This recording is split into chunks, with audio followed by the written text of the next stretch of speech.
almost everyone present in this room would be suffering or battling some form of cancer 20 years down the lane.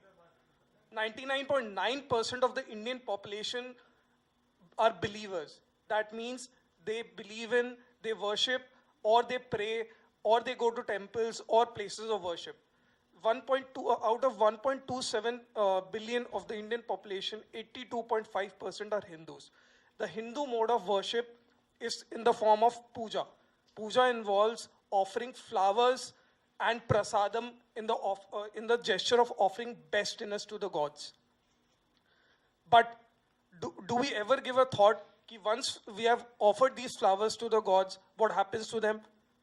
हमने फूल चढ़ा दिया, अब बाकी भगवान जाने. Do we ever think this is what happens? All these flowers rot in our ghats and ultimately find their places in a river. For us, UP people, it is river Ganges. But flowers से क्या होता है? Flowers तो harmless है. कुछ होता ही नहीं है. Everything is because of the industrial waste. That is what we all think. But we forget this. Indian flower industry is a 15,000 crore industry. Nowadays, flowers are grown with the help of pesticides and insecticides. Gone are the days when like bees used to pollinate pollen grains. Now everything is done through pesticides, insecticides, and machines. This is not industrial waste.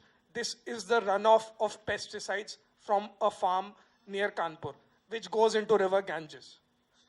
All the arsenic that goes into the water is not soluble. It stays on the river top.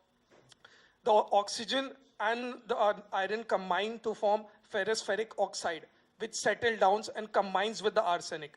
Then this poisonous chemical leaches down into the groundwater, making it highly toxic. The puja water that the Pandits collect from the river Ganges or the Kumbh Mela has the highest level of cadmium and lead, which is absolutely toxic. A glass full of that can even lead to cancer. But no one cares. The fragile ecosystem of the water bodies is going haywire. This is the actual scenario. Today, sadly, river Ganges, or so-called Mata Ganga, is the second most polluted river in the world. Indian researchers have shown that the area where Ganges is draining is the region with the highest number of gallbladder cancers in the world. The pH of the water is ranging from 6 to 8.5. Imagine if I put a pinch of arsenic in a glass of water that you are drinking, what will happen to you? 40% of 11 states, which is half of Indian population, is consuming that water. Is there a solution? Yes. So I am Ankit. I'm from Team Help Is Green. What we do is we collect these waste flowers around 1,000 to 1,200 per day from temples in 19 temples and 3 mosques in Kanpur.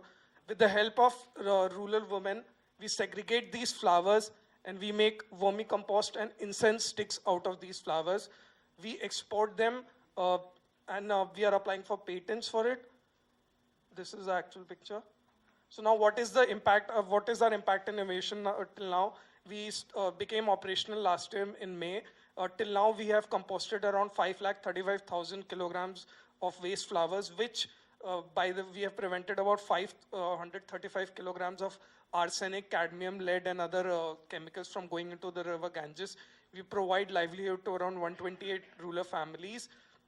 Now vermicomposting is not a rocket science. We have put in a lot of research into it. What we have done is we add 17 proprietary elements into the compost. For example, we add all the coffee residues from the CCDs and barista in Kanpur to increase the nitrogen capacity of the compost.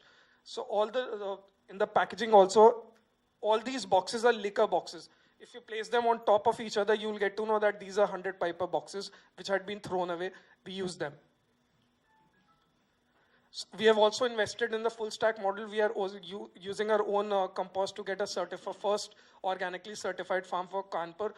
After 3 years, once the certification is done, we won't have to import lettuce and other foreign vegetables from the other states. We've got a lot of mention, and we were mentioned by Prime Minister Mr. Narendra Modi and us Chief Minister. At the end, I would like to say we Indians need to think about this problem, or our religious river would turn into a religious sewer and nothing else. Thank you.